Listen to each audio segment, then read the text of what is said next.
As you can probably read from the title, I want to share with you guys 5 personal finance lessons that I've learned from one of the biggest events that's happened in the past week or two, the US presidential election.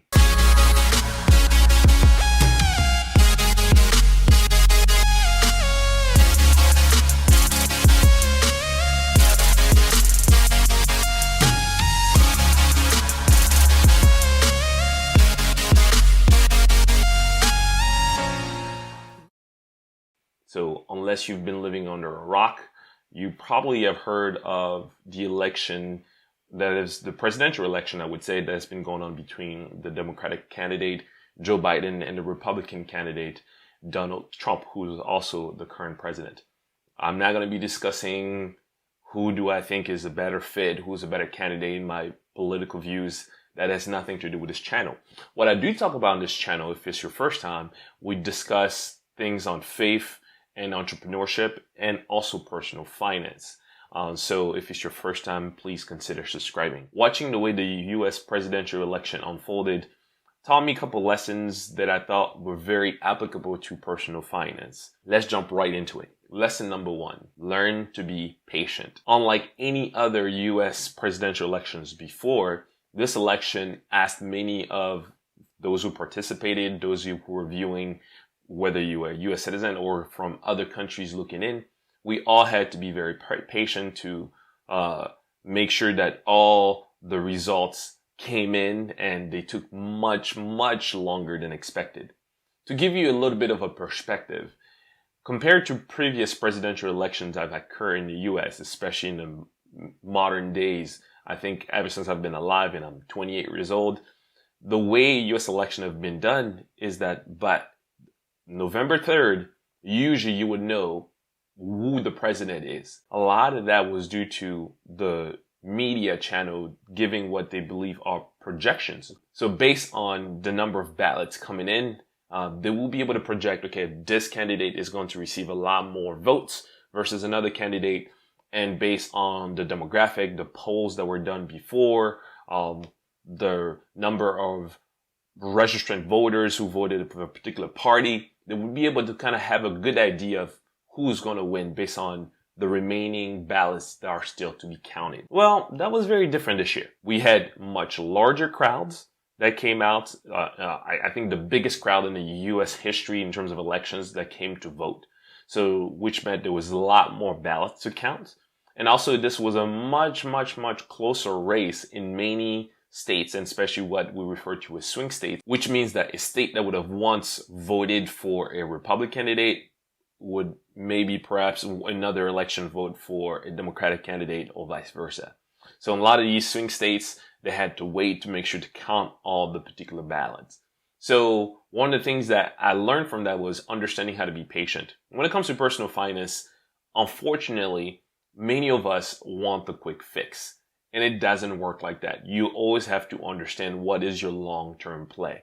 How do you understand some of the small steps you're taking? So let's bring that from a practical standpoint, you and your own personal finance. I think one of the things we need to be very diligent about is understanding that even baby steps still move us forward, right? So sometimes we want to make sure we make a giant leap in our finance or a big amount of money. You want to get that big paycheck. You're waiting for the big bonus. And trust me, those things are awesome. They give a big boost to our personal finance. And we might look at it, we're like, whoa, I made a lot of money this particular month, or I got that bonus check, or so my friend gave me money, or I got that stimulus check that we're waiting for the government, or you're waiting for tax season to get the tax return. We love seeing the big instantaneous results, but learning to be patient in our journey, I think, is important because it kind of gives us perspective. Some things just take long.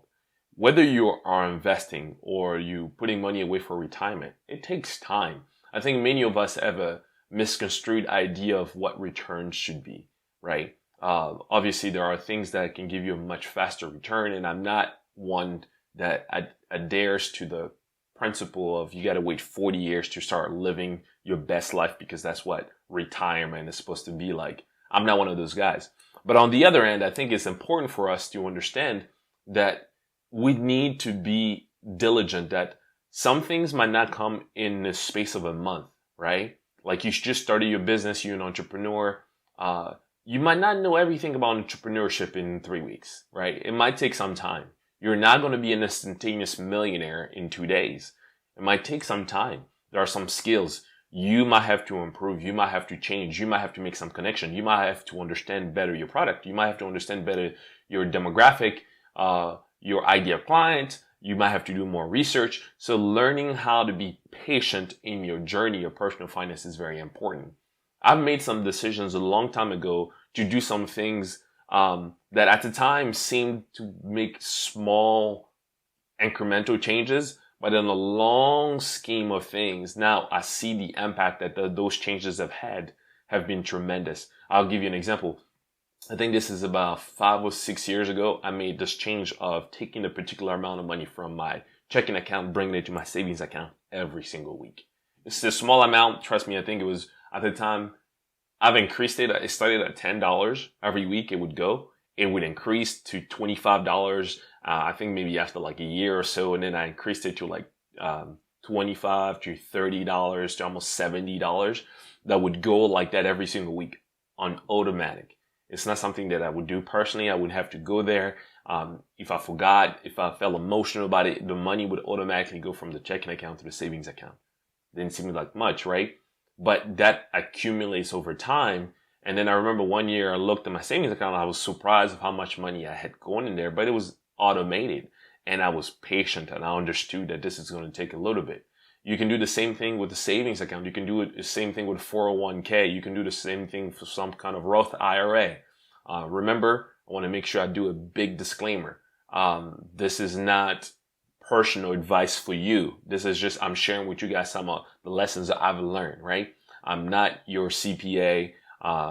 So make sure you get your own CPA to advise you on what you should do. I'm just giving you an example of things that I think I've learned from this election, right? So learn to be patient, learn to understand that some things will take time. The second personal finance lessons that I've learned from the US election is that things change. That's the one thing that will not change, is that there will always be change. Change is an important step of life, right? So people would think, oh no, I'm not going to change. Well, no, you are changing. Your environment around you is changing, causing you to change. Things around are changing. 2021 is, if anything else, have taught us that many of us, what we don't believe may happen, could happen. What a lot of the things we don't care about, seeing them in a particular light, maybe we should, right? So understanding that things can change. In regard to the US election, I remember when the first results were coming in, one particular candidate had the upper hand and it started creating this panic. A lot of people were like, why? Why is this happening? Why is that happening in different states? Because of, whether you're a Democrat or Republican, they usually are blue or red colors that they use to signify one party versus the other. And I remember something that was interesting is they would indicate a particular state to be one color, and then you would wait a couple hours later, maybe a day later, that same state that had voted predominantly for one particular party or one particular candidate would then vote for the other candidate because they had to count all the ballot, count all the votes. Same things. Things change. Your finance right now may not look good. Your finance right now may look very tough. But I want you to be patient. Understand, especially a lot of the younger viewers or the younger people who want to take a hold of their finance, we can be very discouraged because it looks currently like our situation is so dire. It looks currently like we can't get out of it. Well, let me encourage you to say that things change, right? Where you might be right now, you might be at a completely different place a year from now. You would definitely be at a completely different place 5 years from now. But whether that place is better or worse, that is depending on you. That is depending on what you will do. But things do change. Your family financial situation can change. But whether they are improving or depleting, that depends on you. And that kind of goes into the third thing, the third lesson that I've learned from the US election, which is have a strategy, have a plan of action. I think a poor planning or a lack of planning will lead to a more negative impact on your change in your personal finance versus a positive impact. when it comes to the US election, I was looking at a different candidate. Many of them had such a specific strategy in the different state they had to campaign. I remember looking at both candidates and seeing the different places they were going to campaign. I remember at one point, President Trump went to 5 different US states in, I think, 1 day or 2 days or something like that.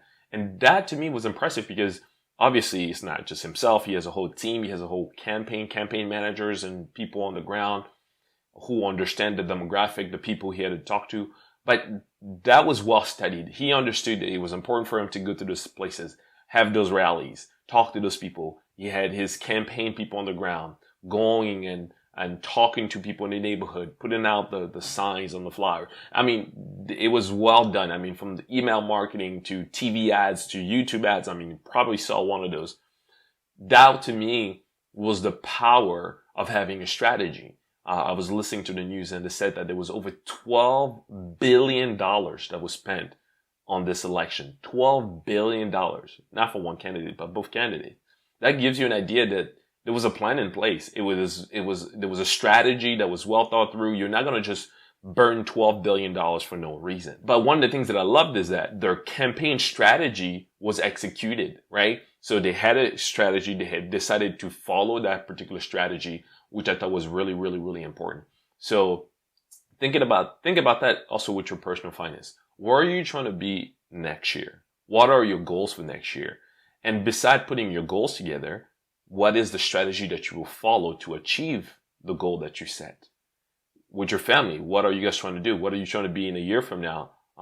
What jobs do you see yourself doing after you're done with college, after you're done with school? If you're starting your own business, what is your strategy moving forward? What are you going to do? The first year, the second year, what are your projected margin for your business, right? And have you put a strategy into place for taxes, for your workers' comp? Have you put a strategy into place for profit? Are you going to take any profit? Are you reinvesting all the money in? Can you live up on the profit generated by your company? If you can't live by those profits, are you going to then have another job, have something on the side until you are able? I mean, you got to have a strategy. You got to understand, okay, what am I going to do moving forward? Even if you don't have a business yet and you're thinking about putting your business together, what is your strategy? What is your course of action? You planning on maybe walking away from your job? Do you have a target in mind?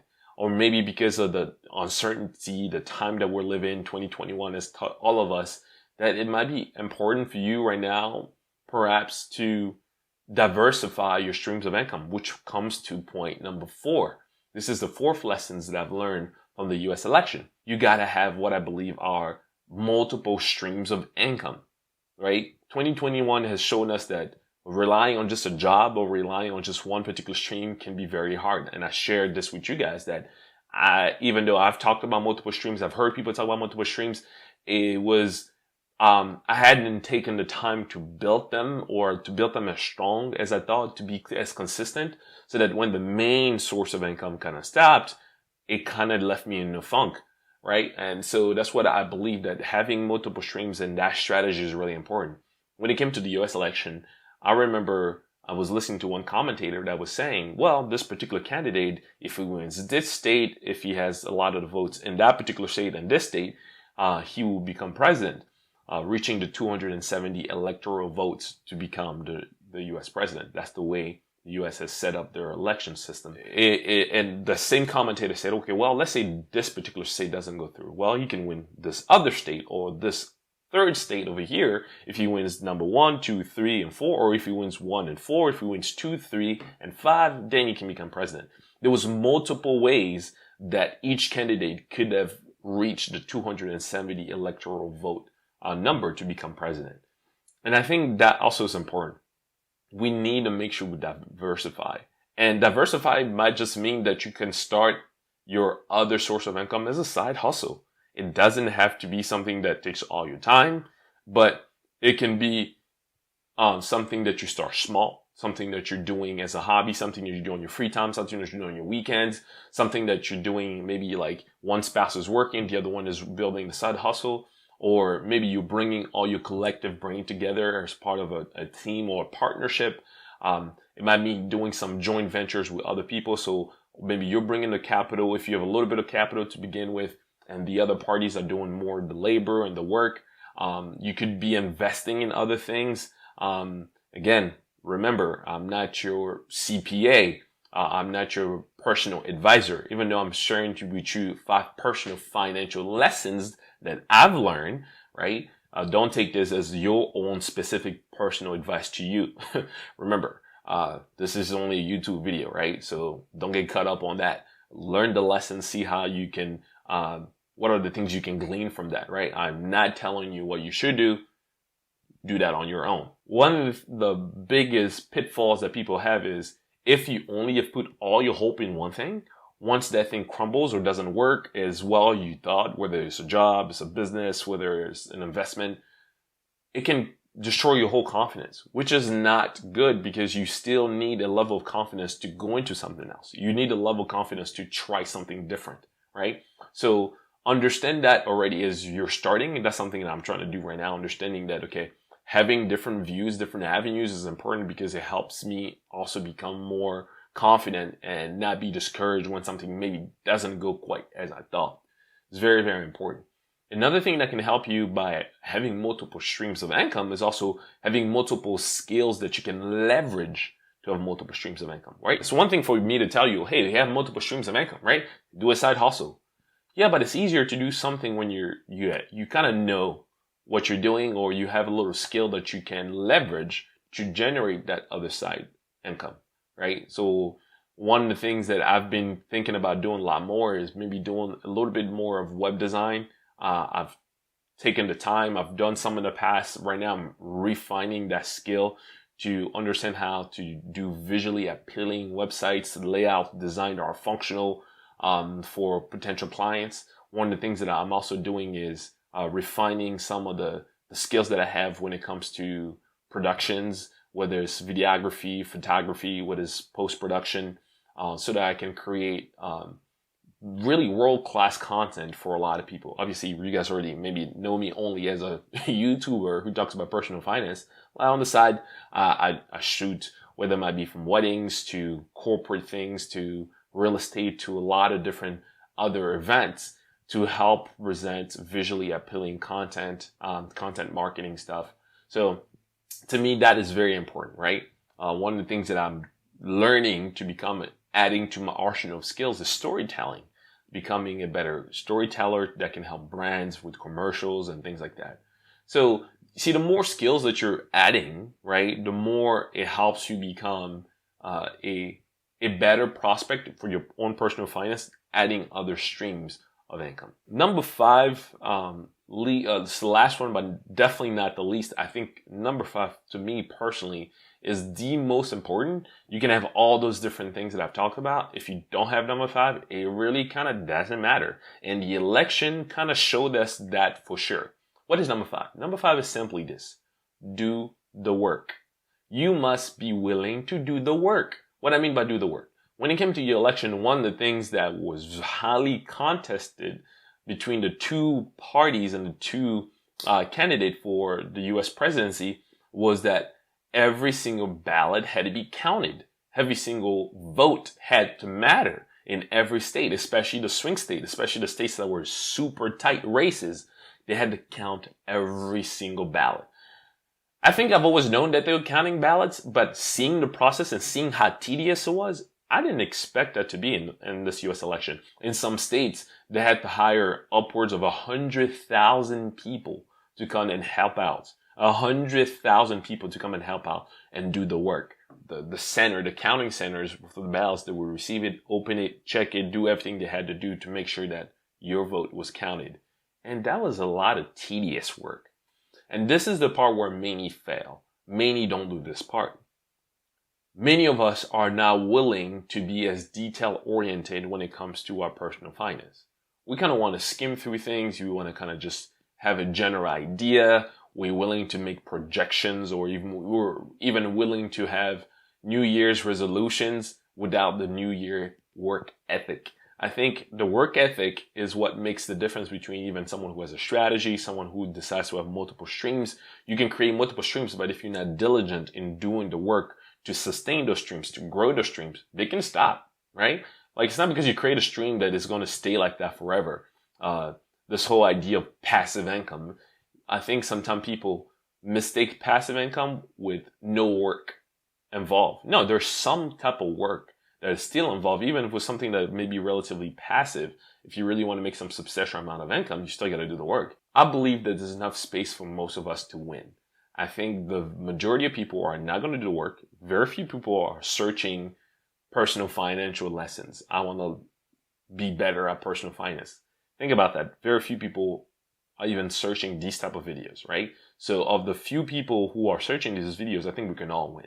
So I don't want us to be like some kind of toxic competition that we have to compete with everyone. No. I think you're part of a rare breed of people who actually want to win. And I think by default, you already are ahead of many others because you've taken that one step of work almost. But you got to continue to be diligent. The same way as one candidate asked, we need to count all the way to the end. We can't be rushing and doing projections. We need to count all the way to the end. I think we also have, for our own personal finances, our goals, we have to do the work all the way to the end. Let's not stop. Let's not be lackadaisical at the beginning, but let's be willing to go all the way to the end. I think that's very important. One of the things that I do want to make sure that I add is this. Your work will often not look like someone's work. Don't try to compare yourself to others. It's not helpful. It's not going to help you specifically. So be someone who's diligent about doing your work. Be focused on your job. You might have to glean and learn from others. Have mentors, take courses, go to school, learn, read. There's a lot of free information that you can find even on YouTube, right? So learn, but don't spend your time just comparing yourself to others. Do your work. Be focused on what you got to do. Implement the things that change. Try new things. Don't be afraid to try new things, but be willing about doing the work and focusing on you. This is what's called personal finance and not community finance. A lot of this step, doing the work part, being detail oriented, grinding, like many of us use that term. The truth is a lot of that is not very Instagrammable. Like a lot of people see these influencers post things online where they talk about I'm grinding, doing that work, have a picture of them. Well, that's an instant or that's a moment or that's something they just do to get views and get clicks. The truth is, a lot of the work is not sexy. It's not beautiful. No one is going to be there and be like, yo, the way you're editing is amazing. Oh my God, the way that you're sitting there and doing the accounting is awesome. Man, the way you're packing all your product to go and ship it. Man, the way you spend like 6 hours to be on the floor and packaging every single t-shirt that you sold. Man, that was awesome. No one says that, right? No one is there saying, dude, you spend 24 hours traveling to another country so that you can be able to vlog over there. Man, that was awesome. The way you went through TSA, the way you had to put your mask on and go and be frisk, and no one is going to say that. No one sees that part. That part is unsexy, but that's the part of the work. That's the part that makes it happen, right? So don't be discouraged that you're not getting a trophy for the stuff that no one sees. Just know that you are on your way towards success. That is a requirement that is needed. Lastly, I want to give you a bonus lesson that I've learned from this year's election is that failure is part of success. Failure is part of success. Beside the big U.S. presidential election, there were other elections where there might be some candidates that were running for the Senate, for the House of Representatives, the Congress, or others that were running for a particular district. One of the things that really helped me understand what was going on is to realize, well, there are some places where other candidates had failed in the past, and through those failures, taught them lessons that kind of helped them be more impactful this way around, this campaign in things that they're doing now. So I want to encourage you to understand that you might have failed in the past or do something that didn't work. Understand that that is also part of your success. That's part of the journey. You might have to eat some crap, excuse my French in saying that term, but you might have to go through some pretty rough moments until you get the results that you want, right? It's part of the journey. Failing is just building your character, building your stamina to make sure that you are more effective. That's all that I have for you. I hope you guys were encouraged about this, you thought you were able to learn some things on that, if it's your first time, give this video a thumbs up. That will make my day. Also, make sure you subscribe to make sure you watch some of the other upcoming videos. Remember, you are God's very best, and I'll see you next time. Take care. Thank you guys for watching this video. I hope you were really blessed by it. Make sure to click that subscribe button and also the notification bell so you get notified on any of our upcoming videos. If you want to watch another video right now, click the video on the side and also the Give Now button if you want to support what we do. I hope to see you in the next video. Take care.